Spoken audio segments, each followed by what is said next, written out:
Voyons comment la loi de l'esprit de vie œuvre dans nos vies. En premier lieu, elle nous fait connaître ce que Dieu attend de nous.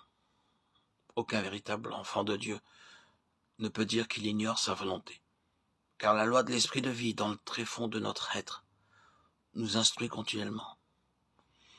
Aussitôt qu'une personne est née de Dieu, elle commence à savoir ce que Dieu veut d'elle. Si vous êtes un véritable croyant et que vous parlez plus qu'il ne faudrait, n'êtes-vous pas conscient que quelque chose essaie intérieurement de vous retenir? Oh, frères et sœurs, il n'est pas possible d'avoir la vie spirituelle et de ne pas posséder aussi la loi de l'esprit de vie.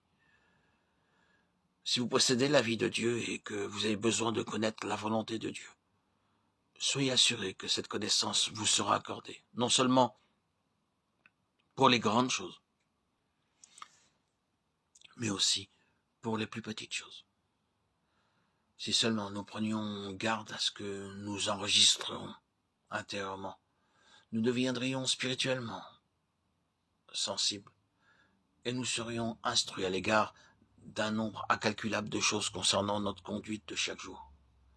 Ainsi, nous le serons si nous nous instruisons dans la vie privée de gens.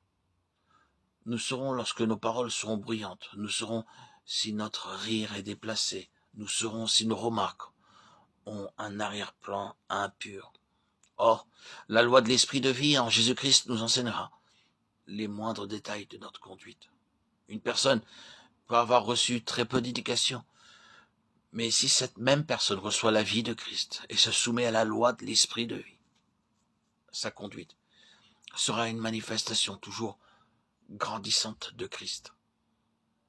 Comment se fait-il alors que certains chrétiens paraissent si ignorants des choses spirituelles?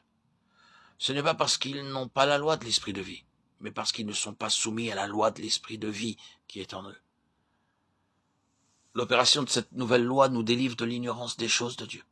Elle nous permet aussi d'aimer ce que nous ne pouvons aimer de manière naturelle. Par exemple, vous avez affaire à un frère particulièrement contrariant. Vous avez toujours des difficultés dans vos relations avec lui. Tout ce que vous pouvez faire, c'est d'être poli avec lui.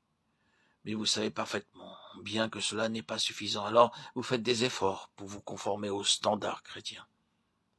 Vous prenez à cœur la situation et vous priez sérieusement à ce sujet. Cependant, vos tentatives relationnelles n'aboutissent nulle part. Le problème, c'est que vous essayez de lui montrer que vous l'aimez alors qu'en réalité, vous ne l'aimez pas. C'est donc un échec sans appel. Mais si vous laissez simplement agir la loi de l'esprit de vie en vous, même la prière deviendra inutile. Car c'est la loi de vie divine d'aimer et la vie divine ne peut violer la loi divine. Quand vous vous confiez simplement dans l'action de cette loi, vous découvrirez que votre problème est résolu, et cela même sans aucun effort de votre part, pas même l'effort d'une prière exprimée.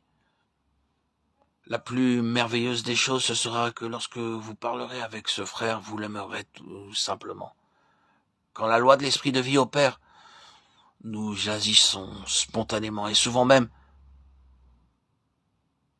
presque inconsciemment.